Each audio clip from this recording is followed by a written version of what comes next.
एक बार की बात है, राजस्थान के एक छोटे से गांव में नील नाम का लड़का रहता था। वह किसान का बेटा था, लेकिन बाकी किसानों से अलग।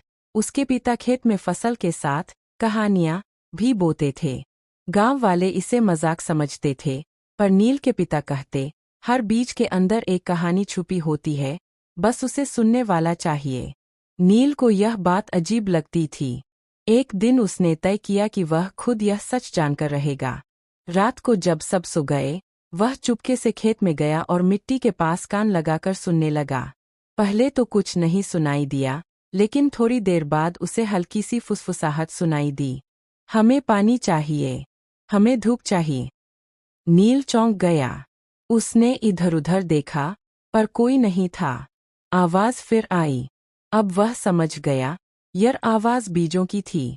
अगले दिन से नील ने खेत की देखभाल पहले से ज्यादा ध्यान से शुरू कर दी।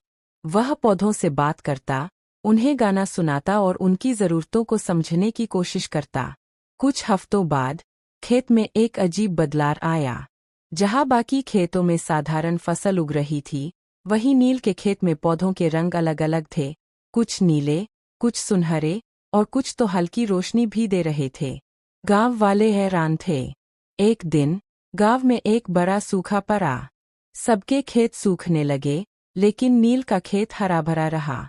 लोग उसके पास मदद के लिए आए। नील ने मुस्कुराते हुए कहा, मैंने सिर्फ बीजों की कहानी सुनी है और उनकी जरूरत पूरी की है। उसने गांव वालों को सिखाया कि कैसे पौधों की देखभाल सिर्फ मेहनत से नहीं, बल्कि समझ और लगाव से करनी चाहिए। धीरे धीरे पूरे गांव ने यह तरीका अपनाया और सूखे के बावजूद उनकी फसल बच गई। लेकिन असली चौंकाने वाली बात तब हुई जब फसल काटने का समय आया। नील के खेत से जो अनाज निकला, वह सिर्फ पेट ही नहीं भरता था, बल्कि उसे खाने वाले को अपने जीवन की कोई खास याद भी दिखाता था। जैसे ही कोई उस अनाज की रोटी खाता, उसे अपने बचपन की सबसे खुशहाल याद आ जाती। गांव में खुशियां लौट आईं। लोग कहते, यह सिर्फ अनाज नहीं, यह तो यादों का खजाना है।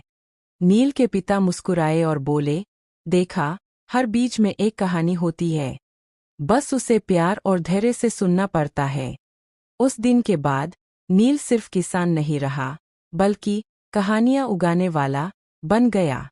और उसका गांव सिर्फ एक गांव नहीं, बल्कि कहानियों की एक जीवित किताब बन गया।